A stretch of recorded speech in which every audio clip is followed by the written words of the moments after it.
ആലപ്പുഴ വനിതാ ശിശു ആശുപത്രിയിൽ നിന്ന് ഗുരുതര അനാസ്ഥയുടെ മറ്റൊരു വാർത്ത കൂടി പുറത്തുവരുന്നു. ആശുപത്രിയിൽ ജനിച്ച കുട്ടിയുടെ കൈ തളർന്നുപോയെന്നാണ് പരാതി.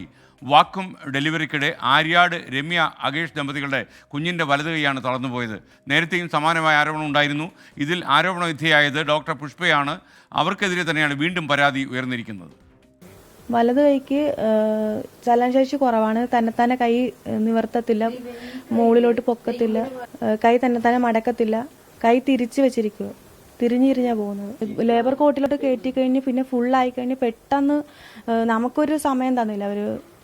നമ്മൾ പ്രസവത്തിന് കയറുമ്പോൾ ഒരു ഫണ്ടർ പ്രഷറൊക്കെ തരികയാണെങ്കിൽ നമുക്ക് കുറച്ചുകൂടെ ഈസി ആയിട്ട് പ്രസവിക്കാം. അതിന് ആരും അങ്ങനെ സപ്പോർട്ടൊന്നും ചെയ്തൊന്നുമില്ല. നമ്മൾ ലേബർ കോട്ടിൽ കയറി നമ്മളോട് തന്നെ സ്ട്രെയിൻ ചെയ്തെടുക്കണം. അപ്പോൾ എനിക്ക് കൂടുതലും സ്ട്രെയിൻ ചെയ്യാൻ ഇച്ചിരി പാട് തോന്നി. അപ്പോഴത്തേക്ക് ഇവർ വാക്കം ഉപയോഗിച്ച് പെട്ടെന്ന് തന്നെ കുഞ്ഞിനെ എടുക്കുമായിരുന്നു. ഫാസ്റ്റ് ആക്കിക്കൊണ്ടാണ് എന്തോ. ഡോക്ടറിനെ ഓവർ ധൃതിയും സ്പീഡുമാണ്. 3:30 മണി വെളുപ്പിനെ കുഞ്ഞിനെ അതിനകത്ത് മരുന്ന് വെച്ച് എന്നാൽ ഇത് പറ്റത്തില്ലെങ്കിൽ അപ്പം തന്നെ 2 മണിയാകുമ്പോൾ ഡോക്ടറിന് ഓപ്പറേഷൻ ചെയ്യണമെങ്കിൽ ഞങ്ങളോട് ചോദിച്ചിട്ട് അത് ചെയ്യാവുന്നേ ഉള്ളൂ. അങ്ങനെ പക്ഷെ അതുപോലും ഡോക്ടറിന് സമയമില്ല. ഡോക്ടർ അത് കഴിഞ്ഞ് വീട്ടിൽ പോയി പിന്നെ പോയി 6:30 വന്ന് അത് കഴിഞ്ഞാണ് നോക്കിയത്. ഡോക്ടറിന് ഓൾറെഡി സ്പീഡാണ്.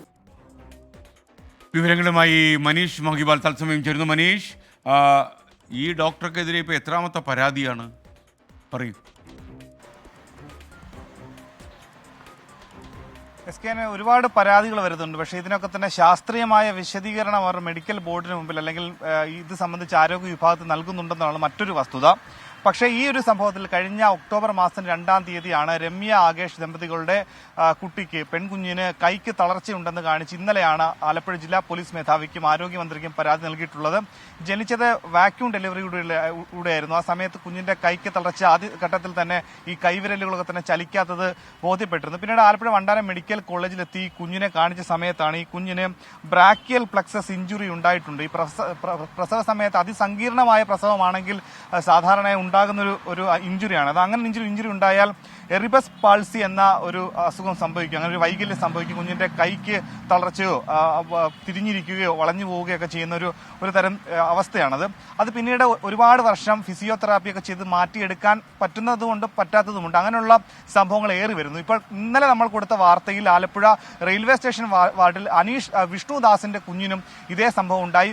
അതും ചികിത്സിച്ചതും പ്രസവിച്ചതും ഒക്കെ തന്നെ ഗർഭസമയത്ത് ചികിത്സിച്ചതും പ്രസവ സമയത്ത് ഉണ്ടായിരുന്ന ഡോക്ടർ പുഷ്പയാണ്. അങ്ങനെ പുഷ്പയ്ക്കെതിരെ നിരവധി ആരോപണങ്ങൾ വരുന്നു. ഈ വനിതാ ശിശു ആശുപത്രിയിൽ ഒരു വർഷം നടക്കുന്ന 2200ഓളം പ്രസവങ്ങളാണ്. അത് 7 ഗൈനക് ഡോക്ടർമാരുണ്ട്, 4 സീനിയർ ഡോക്ടർമാരുണ്ട്. അതിൽ പ്രധാനപ്പെട്ട ഡോക്ടറാണ് ഡോക്ടർ പുഷ്പ. ഒരു വർഷം ശരാശരി ഡോക്ടർ പുഷ്പ പ്രസവത്തിന് നേതൃത്വം നൽകുന്നത് ഏകദേശം 700-750ഓളം പ്രസവങ്ങളാണ്. അങ്ങനെ പരാതികൾ ഇത്തരത്തിലുള്ള ഈ വനിതാ ശിശു ആശുപത്രിക്കെതിരായിട്ടുള്ള പരാതികൾ ഉയരുന്ന ഘട്ടത്തിലാണ് നിലവിൽ കൂടുതൽ ആളുകൾ ഇവരെ സംബന്ധിച്ചുള്ള പരാതികളുമായി മുന്നോട്ട് വരുന്നത്. നിലവിൽ ഇത് സംബന്ധിച്ച് പോലീസ് സ്റ്റേഷനിൽ പരാതി നൽകിയിട്ടുണ്ടെങ്കിലും പ്രാഥമികമായി അന്വേഷിച്ചു വരികയാണെന്നാണ് പറയുന്നത്. മെഡിക്കൽ കോളേജ് സൂപ്രണ്ട് അടക്കം കഴിഞ്ഞ ദിവസം വെളിപ്പെടുത്തൽ നടത്തിയിരുന്നു പുഷ്പയ്ക്കെതിരെ. ഇതിനും ഒരുപാട് കുട്ടികൾക്ക് വൈകല്യം ഉണ്ടായ സംഭവങ്ങളെ പറ്റിയും. എസ് കെ. Okay, thank you. മനീഷ് മഹിബാലാണ് വിവരങ്ങൾ നൽകിയത്.